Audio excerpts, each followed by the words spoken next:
All right, guys, it looks like Dr. Ratchford was able to join as well. I'm going to go ahead and start admitting everybody and let them know that we're going to start in a couple of minutes.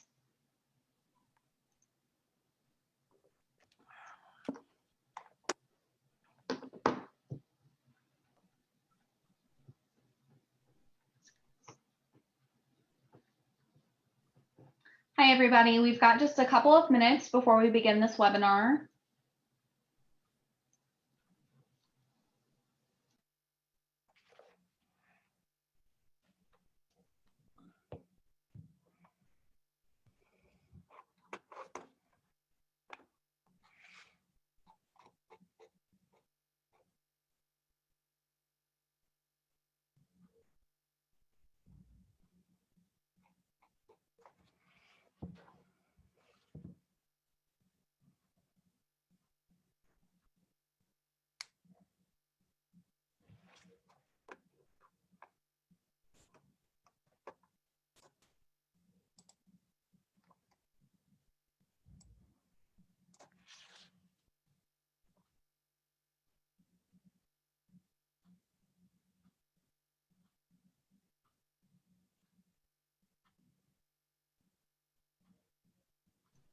All right, hello everybody. We are going to go ahead and kick off our session today.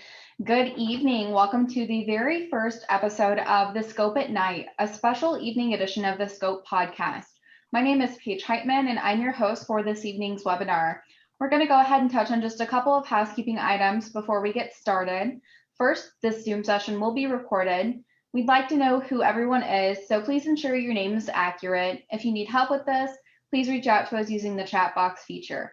I'll be moderating the session with my Phelps Health marketing colleague, Hillary McCash, so one of us will be sure to help you if you need it.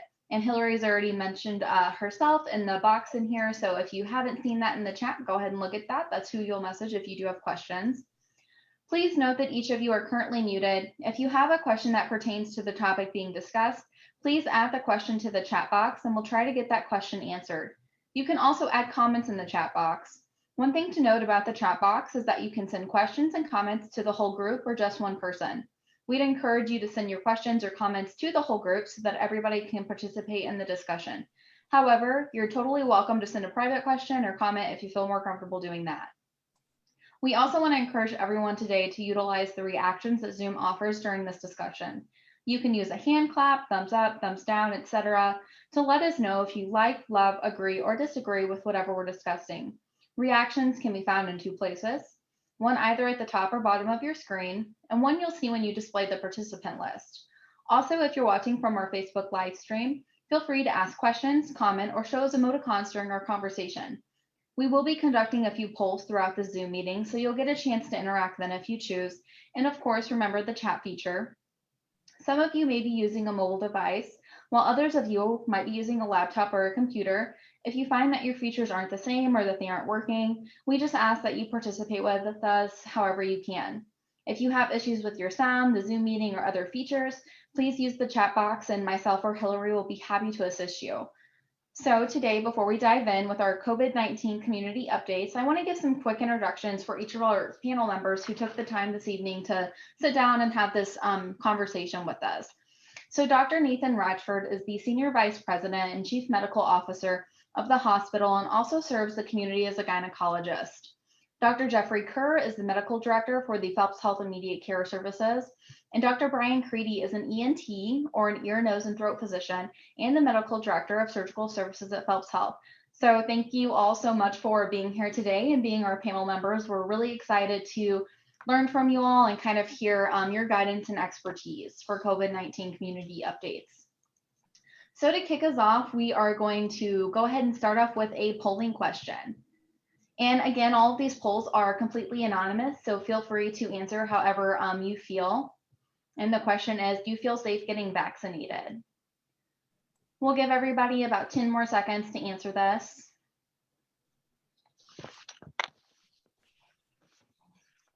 A couple more seconds.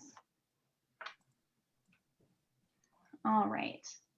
I'm going to go ahead and share those results. So Overall, most people feel totally safe getting vaccinated. We do have, a couple of people that maybe have a couple concerns. Maybe they need some more information before they're ready to make that decision. So as we dive right in, question number 1, what updates can you provide on the COVID-19 situation in our region? And any of you, whoever would like to start, Dr. Creedy, Dr. Kerr, Dr. Ratchford, whoever feels most comfortable. I'll start and you guys can jump in as you feel necessary. So it seems as though since midwinter, kind of December, January last year when we had our first peak, things really slowed down almost to a halt for 3, 4, 5 months. It seems like towards the end of June, maybe mid-June, we started to see a slow uptick. And then by July, we were back up to where we were, if not surpassing where we were back in the winter. It really picked up quickly this time. Had a much slower surge the first time around. This time it came on quite quickly. We had been hearing some of the situations out of Springfield. This is where this really started in Missouri, and it seemed to move its way northeast towards Rolla, and then I think St. Louis is really starting to feel the brunt of this now as well. From a hospital census standpoint, this time of year, we're typically running anywhere from 90 to 100 patients when we're busy.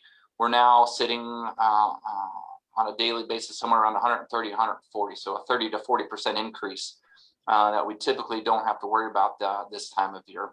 So it puts quite a strain on the resources of the hospital as well as the staff and trying to find people to cover that. Now you add to that the fact that a lot of our staff are catching this as well, and you can see how this becomes a problem. I think just recently, the most recent numbers I saw as far as positivity in Phelps County, where we're located, it was around 27%, which means over a quarter of everyone that's getting tested now is coming back positive for COVID-19. So we're in the thralls of quite a big surge here. Great. Anything to add to that, Dr. Kerr, Dr. Ratchford? Yes, this is Dr. Kerr from Immediate Care. So I echo some of what Dr. Creedy said, in that the numbers are up, and what we've seen in the last 3 weeks is a major surge. The patients that we are seeing are actually 4 times our normal volume in immediate care, and we're doing a lot of COVID testing now. I have to say that our population of those who are positive compared to 6 months ago is a lot younger population. And we are seeing breakthrough on the vaccines. However, those people aren't very ill. So I would say of the people we're seeing in our immediate care clinic, 5% are hospitalized from our clinic to the ER. And some of those, they all get information on worsening COVID, and a few of them end up worsening and having to go to the ER to be admitted or get outpatient antibodies.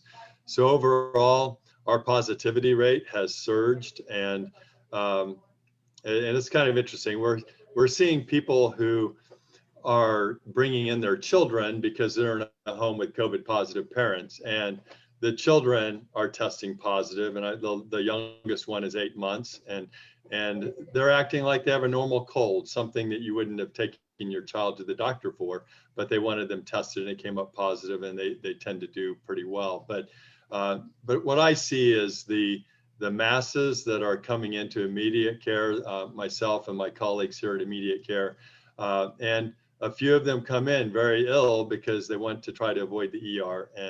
And we know the timeline with COVID, and we know when they need to go to the ER. So overall, COVID is on the rise. We talk about connecting the dots and where people can get vaccinations. It's very easy to get that if you desire it.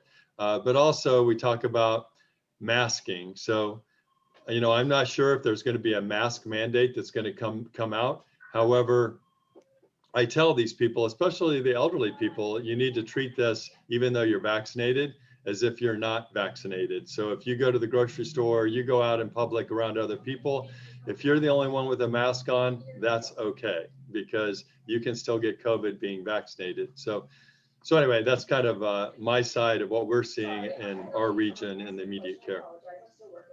Great, Dr. Kerr, thank you so much. Dr. Ratchford, anything to add? I was just going to add that certainly I agree that we are every bit as busy, if not more so, than what we were in December, January. And the two main differences that I see currently are, one is there's a lot of optimism around something that we didn't have then that we have now, are vaccines. So we actually have the ability to influence this in a positive way, which back when we were dealing with this starting in fall of 2020, we did not have that situation. So that's great. The main negative that I see is the fatigue. For those of you that work at the hospital that are on here, for those of you that know people that work in our healthcare system, we are every bit as fatigued of managing COVID as what the public is, and we're ready for this to be over with. And you see it everywhere you go. Yeah, great. True words. True words never been spoken. So we're going to go ahead and move right along. Question number 2, why is Missouri so far behind on vaccinations? Whoever wants to tackle this one. I'll give a practical answer to start us off. Hindsight being what it is, it's easy to scrutinize things, but definitely the way the state rolled out vaccination was not as organized and maybe intentional as it could have been. I think there was a lot of good done. Healthcare workers got vaccinated, nursing home residents got vaccinated. There was a lot of good things done. But if you looked at, perhaps major population areas in the state, they didn't get as many vaccinations as what they needed. They were basically forced to travel to other places. It was interesting to watch. Phelps Health did a great job rolling out as many vaccines as we could. And I can't tell you the numbers off the top of my head, but a large majority of the vaccinations we gave were actually to residents of St. Louis, Columbia, and Springfield. So in hindsight, the state, and that goes up to even at the federal level, in my opinion, they did not do as good of a job as they could have rolling out the vaccine. Right. Dr. Creedy, did you want to add anything to that? Yeah, and so I agree. That was a big part of it at the start of this. And then as things continued to improve, there was a lull there from, February until June where nothing was really going on. And people kind of forgot about it for a while. Life was starting to get back to normal and, didn't think too much about it. So the ones that weren't vaccinated, thought they were good and everything was going to be just fine. Well, then the new surge hit.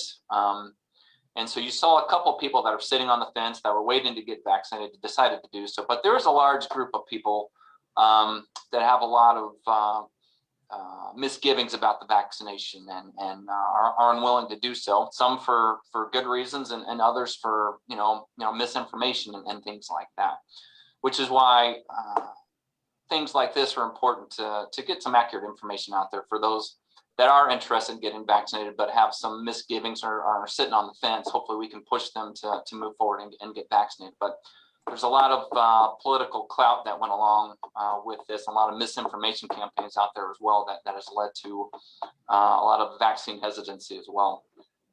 Great, thanks so much. Moving right along to question 3, how is the new variant affecting our region? What does that really look like? It's Dr. Kerr in immediate care. So the new variant, there's no test that we can do to say you have the new COVID variant. So it's the COVID RNA that we're testing for. The health department does sample testing, and that's where they're getting the variant data, but we can't tell you have the variant or the old COVID virus. One thing that we have seen over the last month is that the symptoms that people are coming to us with are different than they were a year ago. And the most common symptoms are headache, achiness, and fatigue. Those are symptoms that were present with the other one, but loss of taste and smell was common. We don't see that as much anymore. Cough, congestion, not as common, but still there. But everyone seems to have headache, achiness, and fatigue. So that's kind of how it's changed that we think is probably the new variant. So the ability to test this new variant is throwing a curveball into testing. So there's some concern out there that rapid testing, PCR testing, is not going to be as effective for the variant, and the CDC has said that as well. We have seen, and I've done some testing on people who have classic COVID symptoms, and they're negative on our rapid tests, and sending that off for a PCR. And 100% of the time over the last 2 weeks, those tests have come back negative. So there are other viruses that are out there that act like COVID and aren't COVID. So, and we don't know until we test you for it. So, and these are people that have had exposures that have had a good chance to get COVID. So anyway, that's kind of what we're seeing on how things have changed in the region. And this seems to be a lot more virulent, so to speak, that we're having whole households getting COVID, whereas before one person might get COVID and nobody else in the household got it. That's not so much the case right now. Great. We're going to go ahead and move right along to question 4, because this just kind of goes right along with variants. How do variants occur? So I can cover that one. So this is kind of evolution at work right here. So with how widespread this virus is, just from its normal replication and growing inside the body, there can be random mutations formed as they develop. And sometimes these random mutations in their genes give them an advantage over the other viruses. In the case of the Delta virus, or the Delta variant, it's like Jeff was saying, it's a lot more virulent for a couple of reasons. Number one, it's easier to catch, and two, it spreads quite quickly. So we're a lot faster than the previous version, which is why I think we saw such a quick surge here in the area. So it just takes a little advantage to really make a big difference in how these things develop. And it's just random mutations that give them an advantage over the other viruses in regards to how they spread and so on. Great. Dr. Creedy, I want to ask you question number 5 as well. Why should we be concerned about the new variants of COVID-19? Dr. Kerr kind of touched on this as well, but let's expand on that a little bit. Well, because of the increased virulence, it spreads easier, and it seems to be affecting the younger generation a lot more than the previous surge did. It also finds its way around the vaccines a little bit. As these things continue to mutate, they find ways around the way we're fighting them. So that makes it a little bit more concerning as well. So, and with how widespread this is, it's just a matter of time before another variant pops up. This is why you're going to see things like booster shots being offered, you know, probably within the next 6 months to a year, because the viruses have mutated so much that they're able to get around our current vaccines. So if we find another variant that's even more virulent, perhaps it spreads even faster, starts affecting the younger group more seriously, it becomes a problem. That's why vaccine campaigns are so important. We need to get ahead of this, and the fewer viruses that are out there, the less chance for mutations and variants to pop their head up. Great, thanks so much. So chugging right along to question number 6, how can we protect ourselves and others from getting COVID-19 or any of the variants of COVID-19?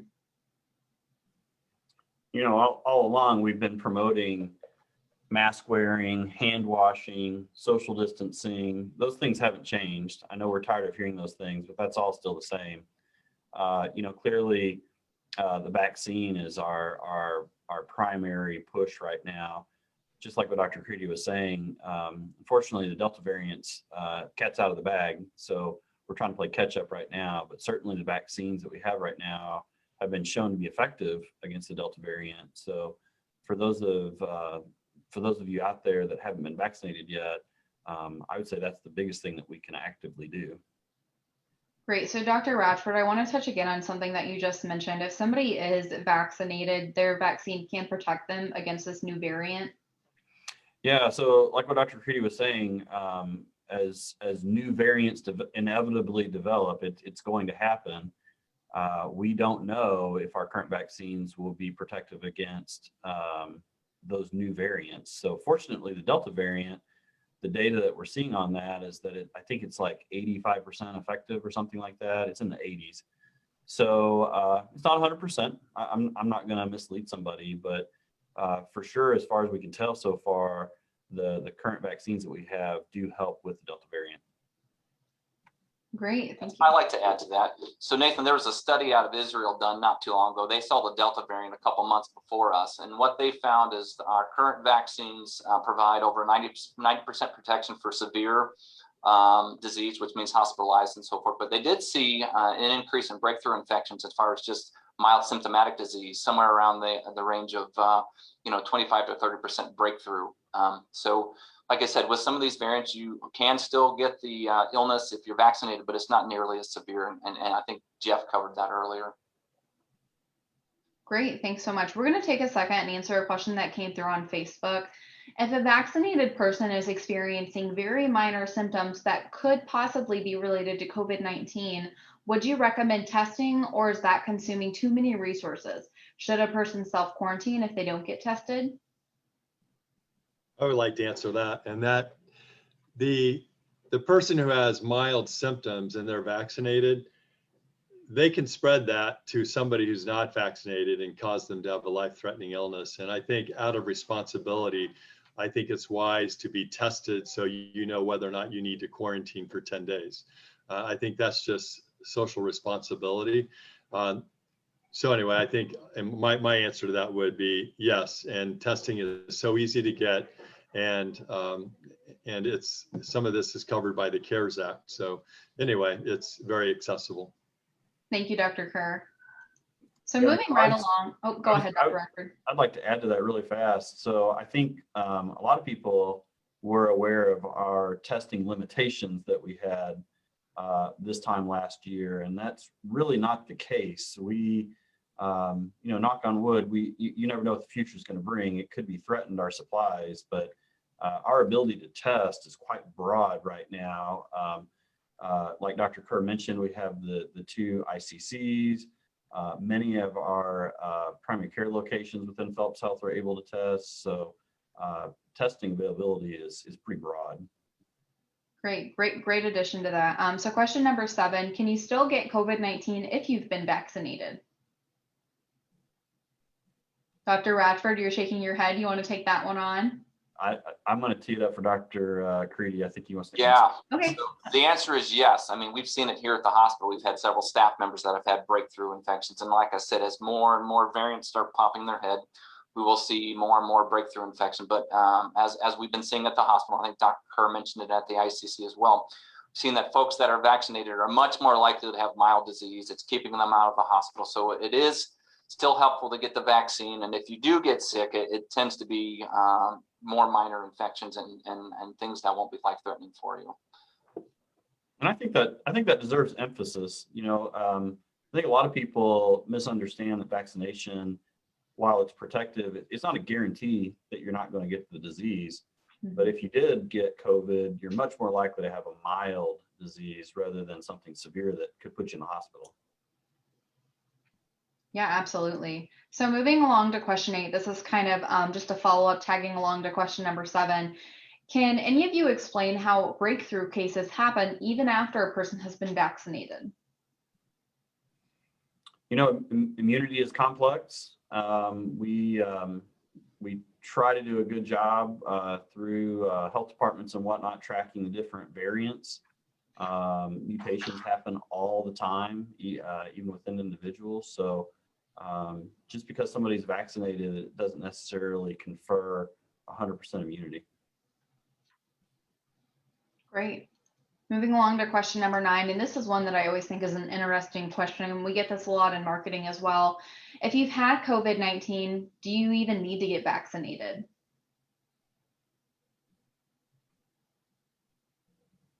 So I can comment some on that, in that we see a lot of people here in the ICC who have had COVID several times. And so that tells you that you may not get the antibody response with your first infection or your second infection. And I think the vaccine, it ensures that you get an antibody response. So an antibody test for COVID, some of the people that have had COVID-19 have not had detectable antibodies, and it just detects yay or nay if you have antibodies. So I think it's very important to get vaccinated. Even if you've had COVID-19, there's a wait period, which I'm not familiar now what they're telling people how long you have to wait, but I would definitely get it, and then you're ensured that you have coverage.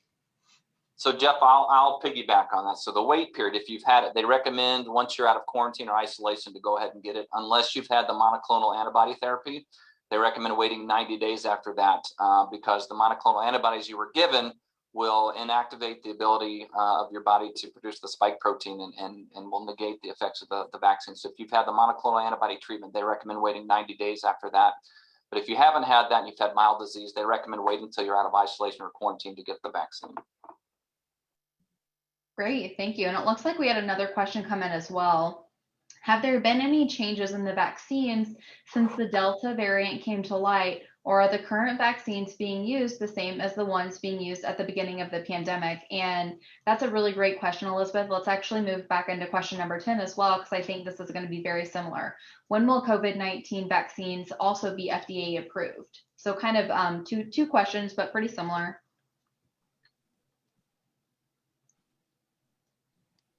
So I can answer part of that. Okay. So the vaccine is the same. Vaccine development takes time, and just like I was referring earlier about how it wasn't really rolled out in hindsight as best as it could have been, they can't really change vaccines on the fly as quickly as you would like them to. So I think as time goes by, as inevitably other variants come up, I'm sure future vaccines will include better protection against new variants, but that will take months to occur. As far as when the COVID-19 vaccine will be FDA approved, I have to admit I can't answer that. I don't know if Dr. Kirk-Reedy can speak to that. I've heard a couple different things on this, and like I said, it's all hearsay. I heard sometime early part of next year should be FDA approved, but there's a lot of research going on in regards to side effects and what's going on with the current vaccines. Right now, they are not FDA approved. They're under emergency use authorization, but there's been over hundreds of millions of people just in the United States that have been vaccinated. And so far, things seem to be going very well. Great, thanks, Dr. Creedy. Dr. Kerr, anything to add to that? No, I sure don't. I don't know anything about the FDA approval time and what goes into all of that. Great, thanks so much, guys. It looks like we had another Facebook question come through as well. What is the likelihood of and possible timing of a recommendation of a third booster? I keep hearing it'll likely be in 6 to 12 months. Again, it's speculation. I think there's a lot that goes into that. As every day that goes by, we're learning more about how this vaccine, the variants that come out, how we treat it, how well the vaccine is working. So if it's anything that we can base off of other vaccines and immunity, it would probably be in 6 to 12 months. Great, thanks so much. We're just going to move right along. Question number 11. Are the COVID-19 vaccines still safe, even though they haven't been approved by the FDA? I feel pretty good on answering this one. I can speak a lot on the Pfizer vaccine in particular because I've studied that one quite extensively, and I think I did another presentation on this before. So even before this got emergency use authorization, this vaccine was tested on over, I believe, 45,000 people. And I felt pretty confident at that time that things were pretty safe based on the evidence, the reviews by the FDA and the CDC. Well, like I said, since that time, over hundreds of millions of people have been vaccinated. And for the most part, outside of some minor side effects, there's been really no major life-threatening reactions to come out of this so far. Obviously, we're still learning things, and perhaps something has been overlooked at this point, but so far, so good. Great, thanks so much, Dr. Creedy. We're just going to move right along to question number 12. This is the question that comes up a lot as well, and there's a lot of fear surrounding this question. Why was a COVID-19 vaccine able to be developed so quickly?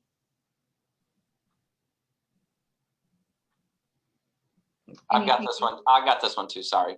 So it was the technology behind the development of the vaccine that allowed this to be produced in just under a year. It was pretty quick. So the way vaccines were produced in the future was you'd have to isolate the virus, grow it in some sort of medium, find a way to deactivate it or not completely kill the virus, and then find a way to inject it. So these would have to be done in huge factories, and it would take months to years to even grow enough virus to come up with an effective vaccine.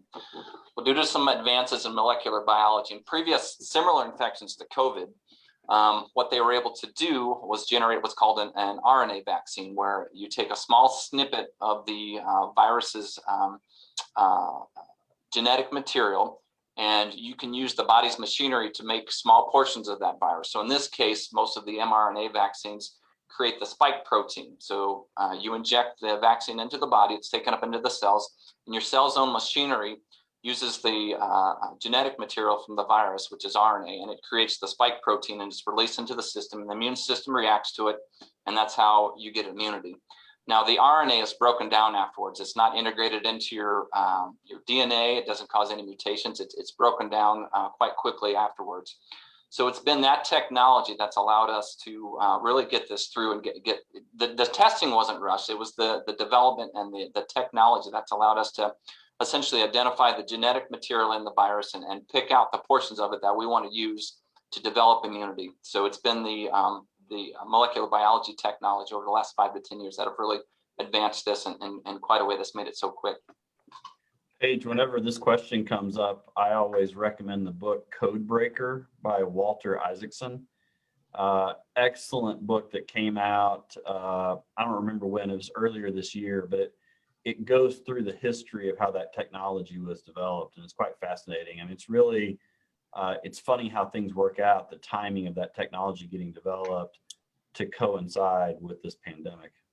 Yeah, very cool. Hillary is my marketing colleague. She may be able to put that in the chat as well. Just for Hillary, that book is called Codebreaker by Walter Isaacson. If you want to look that up really quick, just to put it in the chat for people to use as a resource, I think that'd be really great just for people to seek out that knowledge as well. So we're going to go ahead and skip over question 13. Dr. Creedy kind of answered what are the ingredients in COVID-19 vaccines. I think question 14 is probably going to be a better question.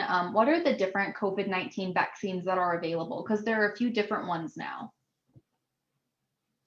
I'm going to keep punting the vaccine questions, Dr. Creedy. He's locked and loaded. So, time for someone else to talk. What? Well, so there's Pfizer, Moderna, Johnson & Johnson. So it's pretty simple. So Pfizer and Moderna are 2-shot vaccines.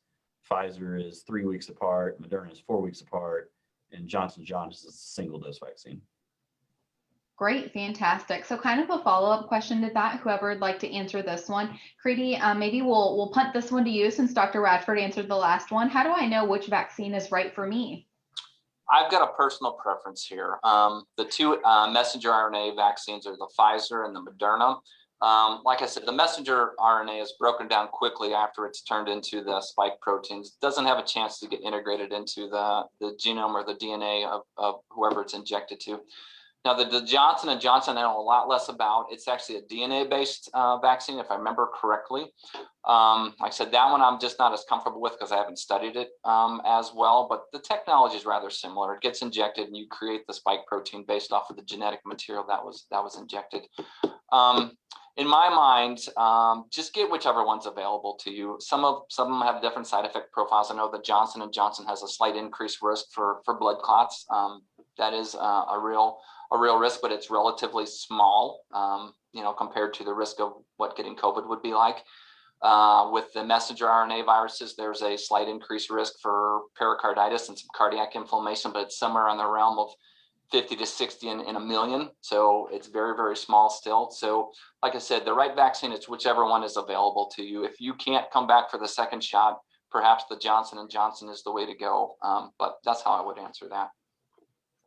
Great, thanks so much, Dr. Creedy. We're going to go ahead and move right along. Question number 16, will a COVID-19 vaccine alter my DNA? It will not. It is not possible. Great, that one's short and simple, right? Question number 17, which COVID-19 vaccine information sources are accurate?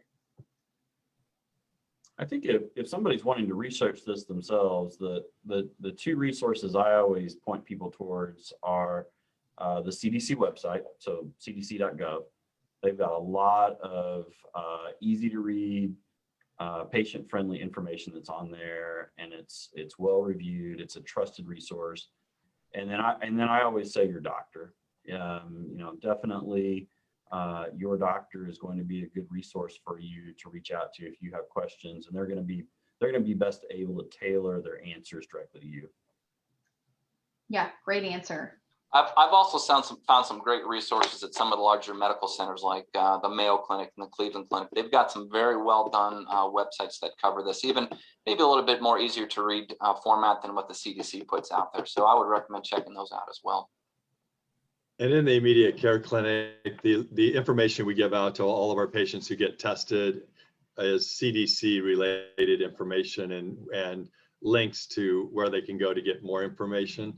But we have a lot of candid conversations with patients in the ICC about vaccines, and because a lot of the people we see don't have primary care providers, and they want to know, and they like to talk to a physician who is in the trenches every day with this stuff. So we give them, we kind of tell them what we think would be best for them and their list of illnesses, if they have a list of illnesses.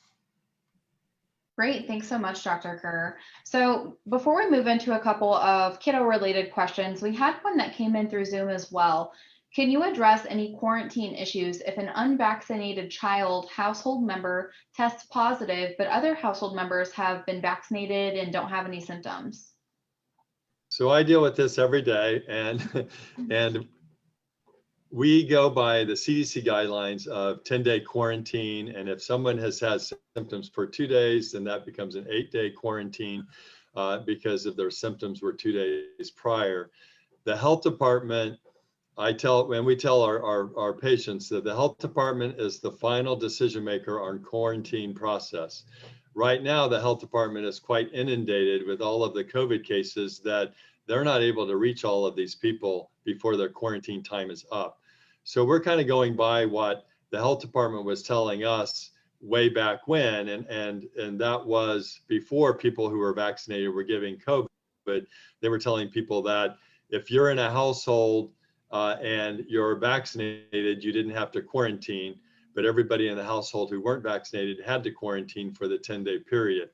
Now I'm telling people that if they're vaccinated and then are in a household with someone who is positive, that they need to quarantine until the health department tells them differently.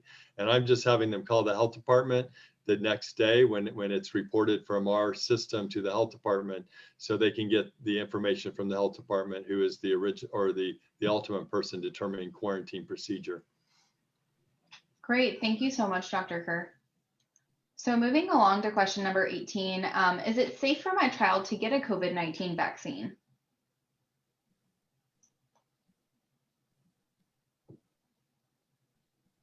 I'll speak on that. So as of now, I can't remember which vaccines are approved for the children. I know Pfizer for a fact is approved for up to the age of 12. All 3 of my kids were vaccinated, and like I said, I did a lot of research on this, and I felt fairly confident that it was safe. So all 3 of my children, of course, they're all over the age of 12, were vaccinated. So my answer is yes, it is safe. Great, awesome. Dr. Creedy, I'm going to ask you this question as well because you got your own kids vaccinated. Why should my child get vaccinated against COVID-19? There's a couple of reasons. Number one, you don't want your kid to get sick. Like I said, this Delta variant is a little bit more virulent. The disease is a little bit more serious in younger folks, including younger children. Back when the first surge came through, we were seeing a lot of loss of taste and smell, and some people never recovered that. And there are some long-term effects that can come from this. You hear about the long COVID and so forth. So number one, to avoid those symptoms and side effects. Number two, I know there's a lot of research to be done on this still, but getting your child vaccinated hopefully helps slow the spread. Maybe it inhibits their ability to spread it to someone else if they get exposed. And so number one, it prevents infection, and 2, helps prevent spread and protects others around them. Great, awesome. So just kind of chugging right along, question number 20. What is the risk of developing a blood clot from a COVID-19 vaccine? I don't remember the specific numbers. Dr. Creedy might know off the top of his head, but it's measured in countable numbers in the teens per million. It's an extremely low risk, and compared to the risks of COVID itself, you're much more likely to have an issue with getting sick from COVID than you are from a blood clot from the vaccine. Mm-hmm. Yeah, Dr. Creedy or Dr. Kerr, is there anything you all would like to add to that? I don't remember what the numbers are exactly, but they are relatively small. But the only one that is a concern is that the Johnson & Johnson vaccine does have an increased risk of that. Mm-hmm. Yeah, so And just in the ICC, we see very few reactions. Mm-hmm. Great, awesome. Thanks so much. So question number 21, Dr. Creedy, I think maybe you had mentioned this, or Dr. Kerr. Can you talk about myocarditis and pericarditis in adolescents and young adults after vaccinations? Yes, so this is the major thing they've seen with the mRNA vaccines. I know Pfizer in particular has been seeing a little bit of this. I got in a long discussion on Facebook on this the other day. So as of right now, based on the data that we have, it seems like this is much more common in younger males, so adolescent males and so forth. And like I said, the risk is around the range of 55 to 60 per 1 million. So still just minuscule compared to the risk of getting COVID. I think we've got 200,000 folks in our patient catchment between all the surrounding counties. I mean, that we're talking 2, maybe 3 at most people with this if everyone got vaccinated. So very small. Great, awesome. Thank you so much for covering that. I feel like that's a pretty common question that comes up. So question number 22, Dr. Radford, I'm going to throw this one to you since you're our gynecologist on tonight. So is it safe for me to get a COVID-19 vaccine if I would like to have a baby one day? Yes, especially if somebody is anticipating pregnancy. It's always best to get your vaccinations done before then. COVID is safe. The COVID vaccine is safe to get while you're pregnant too. But generally speaking, for women that are anticipating pregnancy and they're trying to optimize their health in anticipation of pregnancy, this would be one of the things that I would recommend that somebody does. Like I said, it is not going to alter your DNA. This is not going to be something that you are going to suffer fertility issues from or pass something on to your baby. If anything, getting vaccinated ahead of time is going to help you develop antibodies and strengthen your immune system. So you're more likely to have a healthy pregnancy and hopefully confer that immunity to your future child. Great, awesome. So question number 23 is kind of very similar. So we're just going to skip right over this one and move right into another polling question. Go ahead and pull that up for everybody. And again, these are completely anonymous. So how likely would you be to get a COVID-19 vaccine if a loved one contracted the virus? And there are a couple of different answers on here as well. So just take about 10 more seconds and answer these.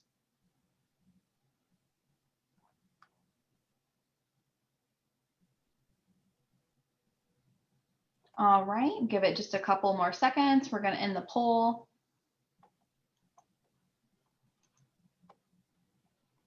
So overall, we had 85% very likely would be to get a COVID-19 vaccine if a loved one contracted the virus. We did have a handful of people who, maybe are a little bit skeptical and again, maybe need more information about the COVID-19 vaccine in order to make a decision for themselves. So kind of moving right along into question number 24, do I need to wear a mask and socially distance with others if I'm fully vaccinated? This has been a hot topic this week. I think it was just this week the CDC is starting to pull back on this recommendation. So previously, one of the incentives, I guess you could call it, is being vaccinated is that you didn't have to mask and socially distance. But particularly in places like our state of Missouri, the recommendation now is that if you're in public places, even if you have been vaccinated, that you do mask and socially distance. Great. Yeah, really great timing for that question. So number 25, and I know that Dr. Radford, you kind of already touched on this. What's the best way to protect myself from the virus and new variants, vaccinated or not? What are things that we can do? Wash your hands, wear a mask, socially distance, get a vaccine. Yeah, we should all know that by memory now, right? Yep. Question number 26. How long does protection last after a COVID-19 vaccine is given? I don't think we've got an answer to this question just quite yet. This is a work in progress. I often see quoted, up to a year, but research continues and we'll have a better answer, this time next summer. Great, thanks so much. Even sometimes when we don't know an answer, that's still nice to know that we don't know, but hopefully soon, right? Question number 27. Who is at greatest risk of serious illness from COVID-19?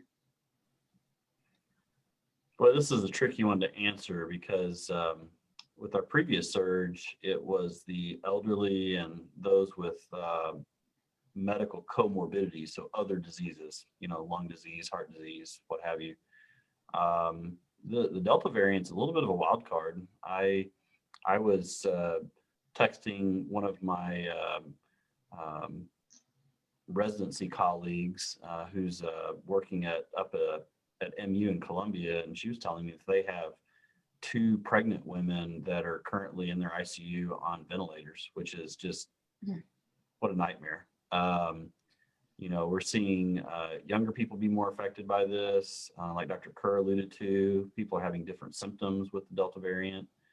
So this is for everyone that is familiar with our situation from December and January. This is a much broader group than it was then. Yeah, Dr. Kerr, do you want to speak to that at all from an immediate care clinic perspective?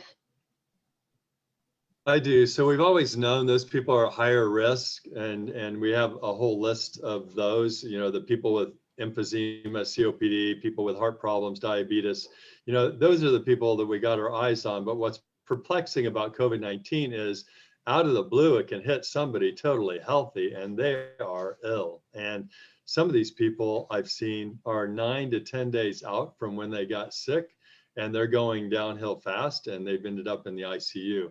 And they wouldn't have been on my radar screen if I would have saw them at day 2 as somebody who was going to be in the ICU in 7 days. So, we tell people, if you get COVID, you go home, you follow the instructions. Day 5 or 6 is the turning point.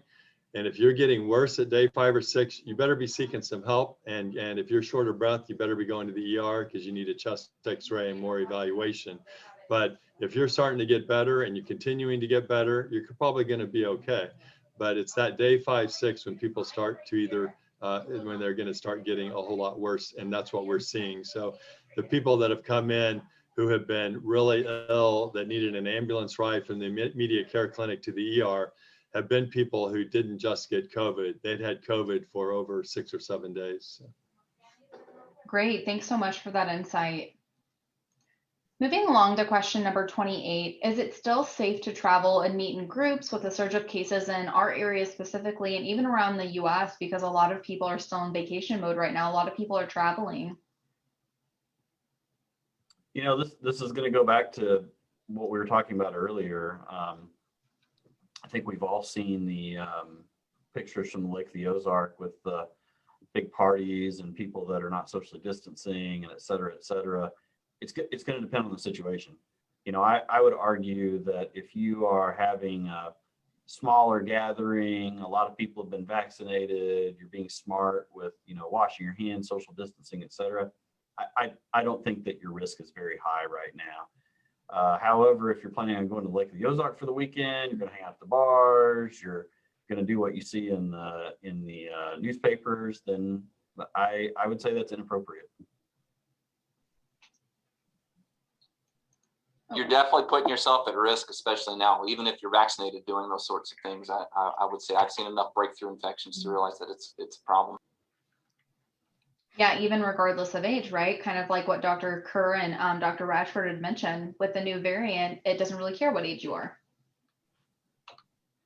So question number 29. And what we tell people in the ICU. Go ahead.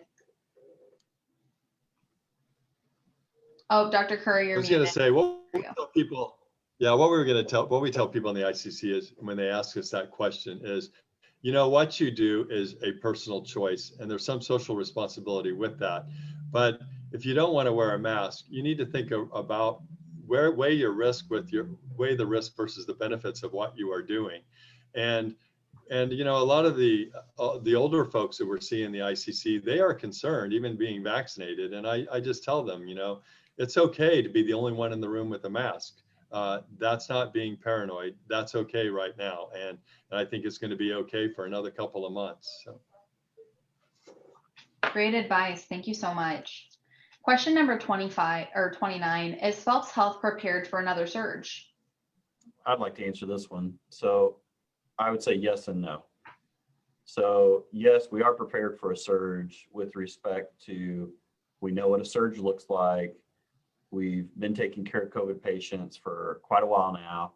We have staff, we have supplies, we have medications that we can give. So we are ready to take care of patients in a surge, and we have plans and we have teams in place that have been dealing with this for months now. I would say no with respect to the things that we can't control. We don't know how bad this surge could be. We don't know if our supply chains for drugs, personal protection equipment, things of that nature, we don't know how that might change from week to week. So although I want to be encouraging that Phelps Health is in a good position right now to take care of a surge, unfortunately, just like everything that we've had with COVID, that can change. Great, thanks so much. And I want to say one other thing. It's interesting to note, it was just a month ago, we were seeing daily COVID admissions of 1, 2, 3 patients. We got used to that for several months. And now our daily census of COVID patients is regularly in the high 30s. So it's a much different situation now than it was just 5-6 weeks ago. Mhm. I'd like to add to that. So my daily process goes something like this. So I wake up at 5 in the morning to check my phone because we're getting texts to see if we've got open beds to do our elective surgeries for today. So you may not be getting COVID, but because everyone else is and everyone else is in the hospital, you may not be getting, your surgery done that would require an admission just because they don't have the space to put you there. So this affects all aspects of healthcare. So after my 5 o'clock text check, I'll go into the hospital, I'll round on my patients in the ICU. Several of them who are trached, and I'll tell you, most of them right now are under the age of 50 that I've done that on. So it's changed a lot with this new variant. And then as we go through the day, I'll either be in clinic or the ICU. Then I go back over to the hospital. We'll check our census and determine if we can do our surgeries for the next day. So it does put a strain on every resource that we have. So yeah. Yeah, thank you guys so much for sharing. I think a lot of people maybe don't recognize that or understand what that really means whenever they say that census is higher, we don't have beds. It doesn't mean that we can't care for patients. It just means that things look different now because of COVID. So moving right along, question number 30, what will happen if we don't increase our vaccination rates to the recommended 70 to 80% of the population? We're going to continue down the path that we're on. The large portion of our admitted COVID patients are unvaccinated. 85% of our inpatient COVID positive patients have not received a vaccine.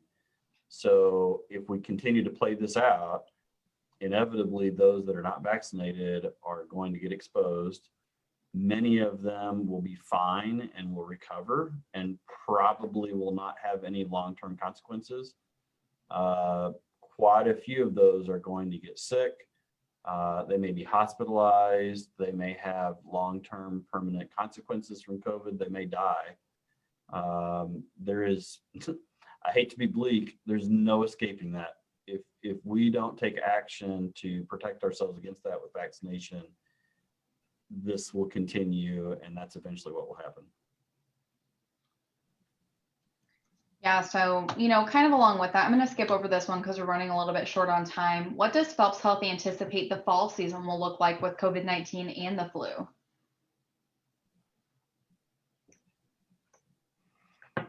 I can comment on that. As far as the immediate care clinic setting, that I will anticipate that anybody that comes in with flu-like symptoms will now get a flu swab and a COVID swab forever. And because we won't know the difference because the symptoms are the same. It's interesting that in my 36 years of practice, I went through my first year of practice this year without seeing one influenza patient. That kind of is a testament to masking and social distancing, but we don't want to do that forever. I mean, that's not life, right? So I think that that's what I think we're going to see in the ICC is we'll be testing for those two things, and in kids we'll be doing an RSV swab in the mix. Great, thanks so much. We're just going to move right along. So we already kind of answered, will booster shots be required in the fall? So we're going to skip right over that one. Question number 34, can patients still receive regular care at Phelps Health? Absolutely, but just like Dr. Creedy said, that capacity is threatened currently. There's daily reviews of our ability to do inpatient surgeries, because if we don't have a place for those patients to go after their surgery, we can't do their surgery. We've got doctors that are overwhelmed seeing patients in the hospital. So we're asking other physicians to cancel their clinics to come see patients in the hospital. It's disruptive. Yeah, thank you so much. So in the immediate, I was going to say, in the immediate care clinic setting, I want everyone to know that, number one, we have their health and welfare in our attention, that when people come in with COVID symptoms, they go to certain rooms with HEPA filters and all of that, and they're isolated from the rest of the people coming in for regular care in immediate care centers. So don't be afraid to come to an immediate care center, because you're coming in a different door for regular care than folks who are possibly COVID positive. And I'm still seeing everybody in clinic, just as I would, though a little bit short staffed. I think one of my nurses had to go over to the hospital today to fill in up on the floor. So, but for now, yes. Yeah, it kind of sounds like we're making do. We're still here to care for patients. It just, again, looks a little bit different. Last question, and then we have a couple of additional questions that came through from our listeners. Is it safe to visit Phelps Health with the uptick in cases? I'd say currently, yes. I mean, if somebody's afraid of getting COVID while they're here, I do not believe that the risk of getting COVID here is any higher than anywhere else in the region. Definitely, we're going to ask people that come to visit, whether they're a patient or a visitor, to wear a mask and appropriate hand hygiene, et cetera. Great, awesome. Thank you so much, Dr. Ratchford. So we're going to try to get through a couple of questions that came through, and then finish up with some polling questions. So one of the first questions that came through was, can you explain how the patient's experience is different in the hospital now versus before COVID-19?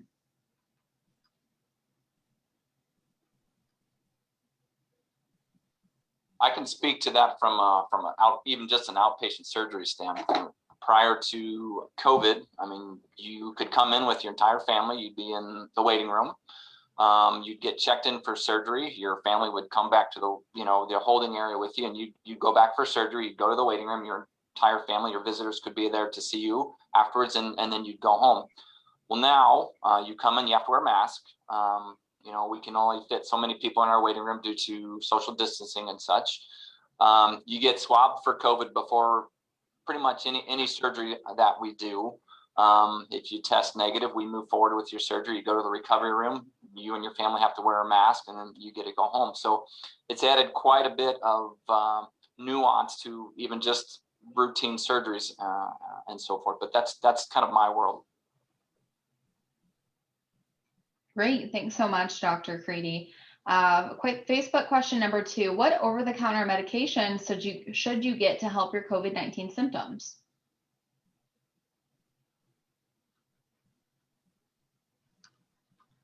This is Dr. Kerr, and the ICC, that question comes up a lot, and we get advice, from our colleagues on what they're doing. And so one thing that we tell people, that if you want to do something, taking some additional vitamin D, vitamin C, and zinc may help decrease viral replication. I know the OBs were putting people on lysine 500 milligrams as well, but those are things that are over the counter.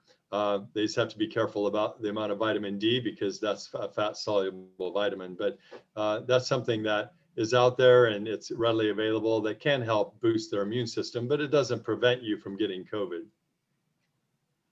Great, Dr. Kerr, thank you so much. And then the third question from Facebook, what is the rate of infection for people who have already recovered from COVID? And that may not be something that we even know. I don't know that number, but I do know that our research department here at Phelps Health is interested in looking at prospective analysis of our patients that have had COVID, our patients have been vaccinated to track things like that. So I think it's one of those things that more data will come out with time. Yeah, great. So we don't know right now, but it's something that we're working on, absolutely. So make sure if you're not following our Facebook that you do follow that. You can just go on Facebook, Phelps Health, really easy. We always share information as we can, whenever it's pertinent. So just to finish up, we do have a couple of polling questions. I'll go ahead and launch the third one. Will you get a booster shot if it is recommended?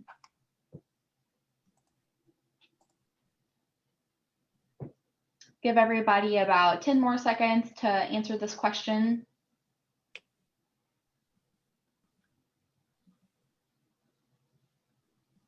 Alrighty, I'm going to go ahead and end polling and share those results.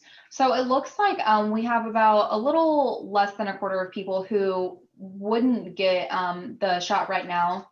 They just need more information. Again, as that information is available, we will be sure to share that with you through all of our doctors. They do lots of informational type webinars like this with us. They'll do Ask a Professional radio shows. So again, make sure if you're not following us on Facebook or any of our platforms that you do go ahead and do that. And then I have one more polling question just to wrap us up for this evening. And this is really just a question about personal preference for the scope. So we've done these a few different ways for everybody. So do you prefer tuning in the middle of the day, in the evening? What kind of works best for you all? We want to make sure that whenever we're providing these to everybody that we're doing kind of what best fits your schedule. Give everybody a couple more seconds. In polling, share the results. All right, so it kind of looks like the unanimous decision is that we're going to be hanging out with everybody in the evenings now, which is totally cool. I think this was really great and lots of really good information was shared. So just kind of to wrap us up today, I just want to give a huge thank you to all of our panel members. You guys shared a lot of really great information with us. We really appreciate all of the insight that you've been able to share with our community. As a reminder, this show has been recorded and will be emailed to participants. It can also be rewatched on our Facebook page and shared with family and friends who may have missed the show. If you liked this show and would like to know more, check out our other episodes of The Scope on YouTube or visit phelpshealth.org. Have a great evening, everybody. Thanks so much. Thank you. Thank you.